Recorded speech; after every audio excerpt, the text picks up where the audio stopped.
নির্বাচন সুষ্ঠু হয়েছে। তারপর বিভিন্ন সময় নির্বাচনের দিন অনেক মারামারি হয়। এই ধরনের কোনো মেসিভ কোনো সংবাদ পাওয়া যায় নাই। বিরোধী দলে যারা থাকবে তারা যেন কোনো ধরনের ডেমোক্রেটিক প্রক্রিয়া ভালো করে মানে এক্সারসাইজ করতে পারে, নির্যাতনের শিকার না হয়, প্রকৃত ডেমোক্রেসি যাতে কাজ করে। ডক্টর যারা তাসনিম না, সে তো স্বতন্ত্র দাঁড়িয়েছে, সে পাশ করলে হয়তো ভালো হতো। এই বিপিন নুরের প্রতি সিম্পিতি এই জন্যই এই লোকটা অনেক মার খেয়েছে, অনেক মার খেয়েছে। আমাদের মধ্যে জয়েন করেছেন ব্যারিস্টার তারেক চৌধুরী। তারেক ভাই, আসসালামু আলাইকুম। জি, সালাম আলাইকুম। কেমন আছেন? জি, খুবই ভালো আছে, আলহামদুলিল্লাহ। আলহামদুলিল্লাহ। আমাদের কমিউনিটির অত্যন্ত পরিচিত মুখ, সব্যসাচী ব্যক্তিত্ব তারেক চৌধুরী ভাই। তিনি ব্রিটিশ বাংলা প্রেস ক্লাবের সদ্য নির্বাচিত সভাপতি এবং তিনি বাংলা পোস্ট পত্রিকার সম্পাদক। তিনি কিংডম সলিসিটার প্রিন্সিপাল সলিসিটার এবং দীর্ঘদিনের বন্ধু।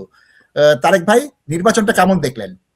নির্বাচনটা খুবই ভালোই দেখলাম। বিশেষ করে উপস্থিতি, জনগণের স্বতঃস্ফূর্ত অংশগ্রহণ, অনেকদিন পরে অনেক মানুষ উৎসবের মতো নির্বাচনটাকে নিল। এই জিনিসটাই ভালো লাগছে। এই উৎসবের মতো নির্বাচনটাকে তারা নিয়েছে। সেই জন্য ডক্টর মোহাম্মদ ইউনূসকে ধন্যবাদ দিতে চাই। আপনার মাধ্যমেই প্রথম এই এটা নির্বাচন মন্তব্য করলাম যে একটা নির্বাচন উপহার দেওয়ার জন্য, যেটা অনেকের শঙ্কা ছিল যে নির্বাচন হবে না, এটা হবে সেটা হবে। তারপরও যেটা বাইরে থেকে দেখা যাচ্ছে এখন পর্যন্ত নির্বাচন সুষ্ঠু হয়েছে। তারপর যেটা বিভিন্ন সময় একটা ফেজ যদিও বাকি আছে, বিভিন্ন সময় নির্বাচনের দিন অনেক মারামারি হয়, এই ধরনের কোনো মেসিভ কোনো সংবাদ পাওয়া যায় নাই। খালি বিজয় মিছিলে অনেক সময় দুর্ঘটনা ঘটে, এটা আশা করি ঘটবে না। আপাতত মনে হচ্ছে খুবই ভালো। বিশেষ করে অনেক নতুন মুখ আসছে, জেএনজিরা আসছে, এবং এটা মন্তব্য প্রথমেই করতে হয় যে যারা নতুন ছাত্র আন্দোলনের বিপ্লবের নেতারা যদি অনেকটা বিভিন্ন ধরনের দুর্নীতিতে অনেকেই নিমজ্জিত হয়েছে বলে এই ধরনের সংবাদ থাকার কারণে, অভিযোগ থাকার কারণে তারা অনেকটা ভালো করতে পারে নাই, অথবা তারা একা গেলেই হয়তো অনেক ভালো রেজাল্ট করতো। তারপরেও অনেক 5 জনের মতো আসছে তরুণ, সুতরাং এসব মিলিয়ে ভালোই লাগছে। জি, তারেক ভাই, আপনি কি বাংলাদেশে কোনো সময় ভোট দিয়েছিলেন? বাংলাদেশে ভোট দিয়েছি অনেক আগে, কবে লাস্ট দিয়েছি মনে নাই, কিন্তু ভোট দিয়েছি। আচ্ছা, আপনার আত্মীয় স্বজন, বন্ধু বান্ধব, তারা এই নির্বাচনটাকে কেমন বলেছে? আপনি টেলিফোনে কি শুনেছেন?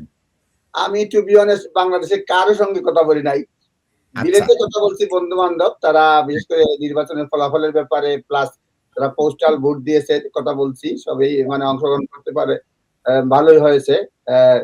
সুতরাং মানে বাংলাদেশের কি বলছে মানে ভিডিওতে দেখেছি, অনলাইনে দেখেছি, টেলিভিশনে দেখেছি 102 বছরের 105 বছরের লোকজন পালখিতে করে ভোট দিয়ে আসতেছে, যেটা অনেক সময় আমরা গত কয়েক টার্মে একটা অভ্যস্ত হয়ে গেছিলাম যে নির্বাচনে প্রার্থী পাওয়া যাচ্ছে না, হুট করে যে দাঁড়াচ্ছে সেই পাশ করে বোঝা যাচ্ছে, অনেক সময় একই দল থেকে আবার দামি প্রার্থী হচ্ছে, এ ধরনের অনেক কিছু হয়েছে।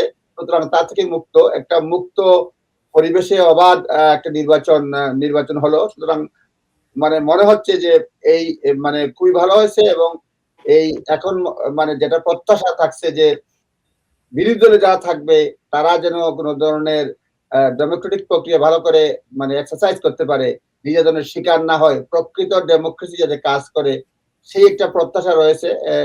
এর মাঝে মাঝে মাঝে কিছু কিছু তরুণ প্রার্থীরা জিততে পারে নাই, সেটা একটু খারাপের লক্ষণ, নাম বলতে দ্বিধা নাই। আমার মানে একটু প্রত্যাশা ছিল আর কি, ডক্টর যারা তাসনিম না, এনসিপির যে, সে তো স্বতন্ত্র দাঁড়িয়েছে, সে পাশ করলে হয়তো ভালো হতো। কোনো ধরনের যোগাযোগ নাই, কিছু নাই, কিন্তু তারপরে মনে হচ্ছিল যে তার মেধার যোগ্যতাকে কাজে লাগাতে পারতো, কিন্তু সে আসতে পারে নাই। এছাড়া ওভারঅল ভালো লাগছে, হাসনাত আব্দুল্লাহ আসছে, নির্বাচনে জিতে আসছে।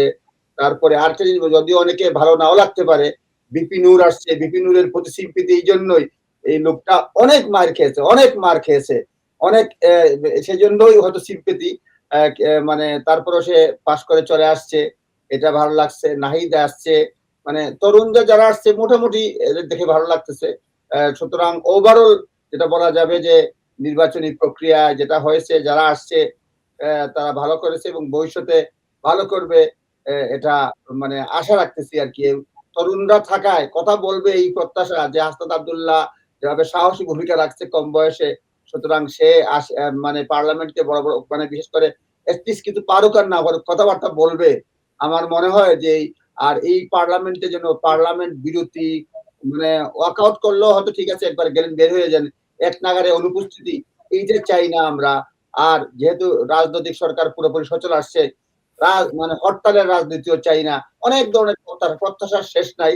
কিন্তু আশাবাদী কিছু একটা হবে এবং সকলেই যদি নির্বাচনের ফলাফল মেনে নেয়, মানে বাংলাদেশের মানুষ গণতান্ত্রিক প্রক্রিয়াকে স্বাগত জানাবে এবং ডক্টর ইউনূসকে তার পুরা টিমকে অসংখ্য ধন্যবাদ। একটা নির্বাচন বিশেষ করে সেনাপ্রধানকেও ধন্যবাদ।